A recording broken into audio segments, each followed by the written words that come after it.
British Columbia announced that the U.S. government has paused negotiations on the expansive Columbia River Treaty, saying the current administration is reviewing its international engagements.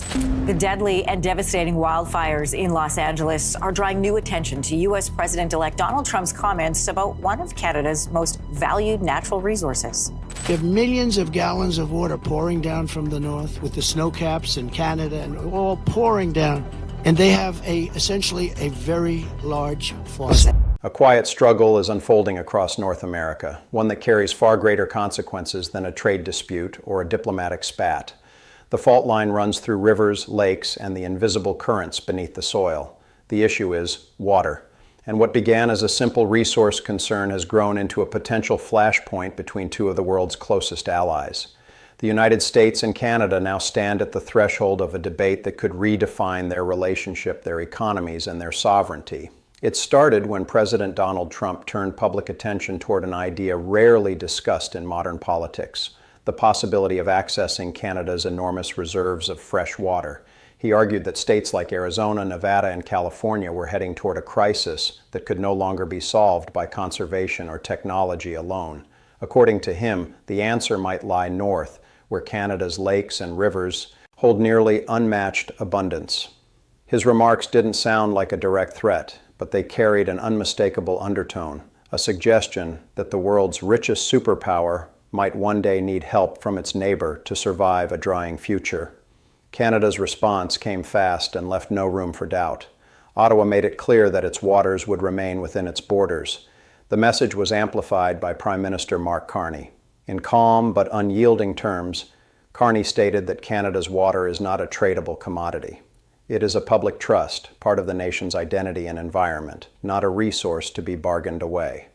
That statement closed the door on any immediate negotiations and ignited a wider debate about the meaning of national sovereignty in an age of environmental scarcity. To understand why that answer was so absolute, it helps to grasp what water represents to Canada. The country holds nearly a fifth of the planet's fresh water. Its geography is carved by ancient glaciers and bound by rivers that stretch from mountain ranges to inland seas. Water is woven into its sense of nationhood. It shapes its industries, sustains its people, and defines its wilderness. Many Canadians see these lakes and rivers as something sacred, as essential to their cultural fabric, as to their survival. For them, the idea of exporting fresh water is not an economic question, it's a moral one. South of the border, the situation looks increasingly desperate. The Colorado River, once mighty enough to carve canyons through stone, now struggles to reach the sea. Lake Mead, one of America's largest reservoirs, has fallen to record lows, exposing cracked earth where marinas once floated. Farmers across California face impossible choices between planting crops or saving water. Cities such as Phoenix and Las Vegas are racing to secure new supplies, investing billions in recycling systems and desalination plants. Yet, even those efforts can't offset the rate at which the West is drying out. In that landscape of scarcity, Trump's idea seemed to many Americans like an act of common sense. Why not share what nature provided in excess elsewhere? In Canada, the same words sounded different. They struck a nerve, awakening old concerns about how economic power can overshadow sovereignty. Many viewed the proposal as the start of a slippery path, one where selling water could evolve from partnership into dependence. The tension grew not because of Trump's tone, but because of what his idea implied, that the survival of millions of Americans might one day hinge on another nation's natural reserves to Canada. That prospect raised questions of control, ethics, and national security. Mark Carney's intervention captured that fear. He spoke not as a politician, but as a strategist, warning that once a country begins to treat water as an exportable product, it risks losing the authority to decide how that resource is used. Trade agreements, corporate interests, and international law could quickly erode domestic control. Carney described water as the foundation of sovereignty itself, the element that ensures a nation can provide for its own people before serving anyone else. Selling it, he argued, would be like selling part of the country's future.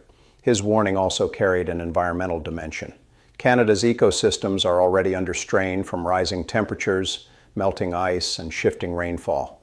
Diverting fresh water southward would disrupt fragile habitats, threaten fish populations, and alter the balance of entire watersheds.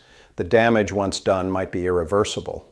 In Carney's view, the price of short-term economic gain would be paid in the long-term collapse of natural stability.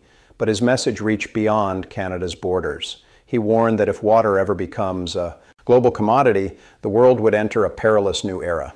Access to clean water could turn into a privilege for those who can afford it, leaving poorer regions dependent on international markets to meet a basic human need. It would transform water from a public right into a financial asset. Carney called that a path humanity could not afford to take. Across the United States, however, many see the matter in simpler terms. To Trump's supporters, this isn't a moral crisis.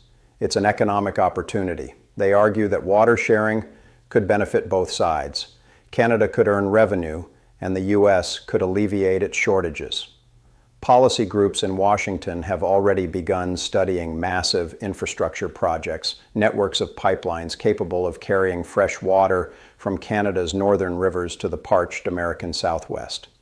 These proposals borrow heavily from the oil industry's playbook, envisioning an intercontinental system of supply, and demand advocates call it cooperative flow.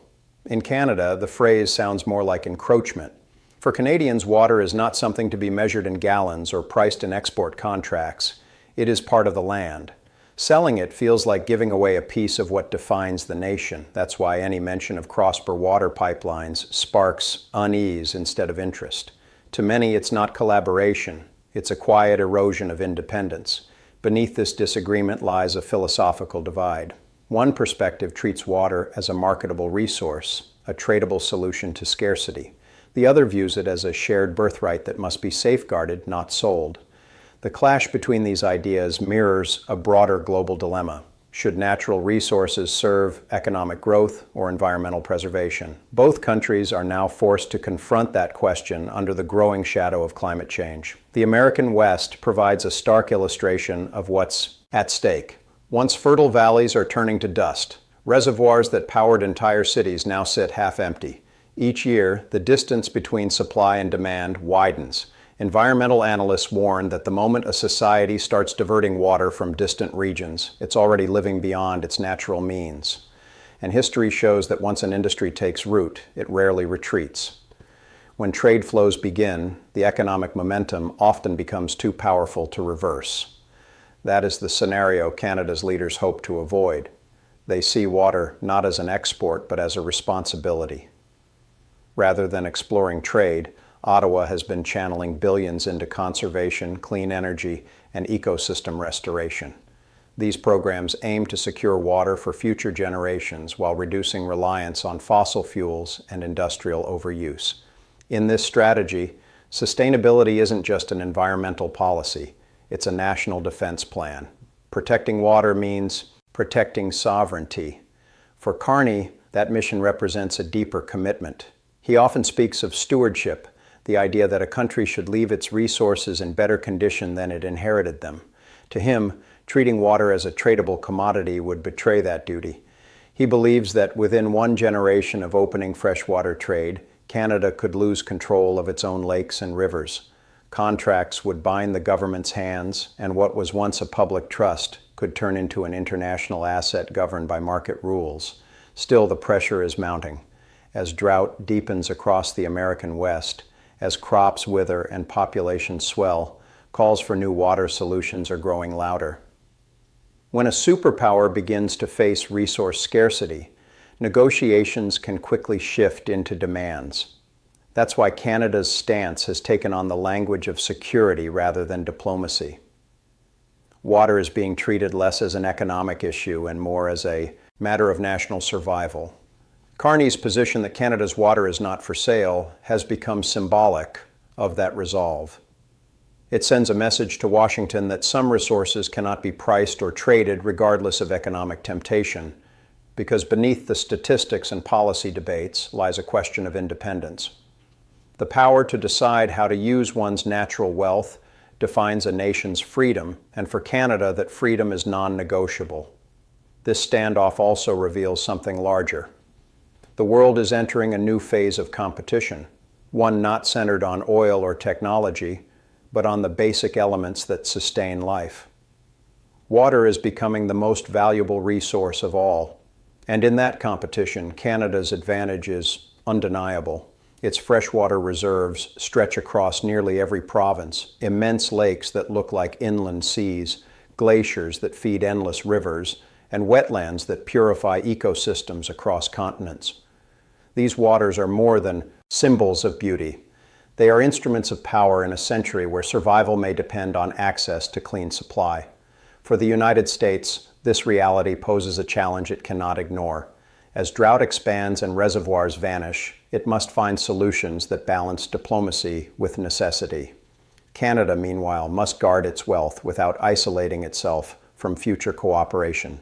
The balance will be delicate. Every conversation between the two countries will carry implications far beyond trade. It will touch the core of what defines partnership and sovereignty in an age of climate pressure. Experts warn that the debate playing out across North America may be the first chapter in a broader global story. As populations rise and weather patterns grow unstable, nations from Asia to Africa are preparing for similar battles over freshwater access.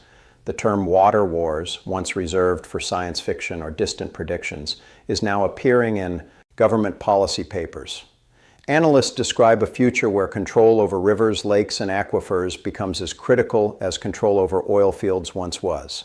Because the story unfolding across North America is no longer confined to borders or governments. It's the opening movement of something far larger, a shift that will shape the balance of the entire planet. Those who wish to understand the transformations ahead, where water and politics collide to redraw the map of power, will need to keep watching. The next chapter won't belong to one nation or one leader.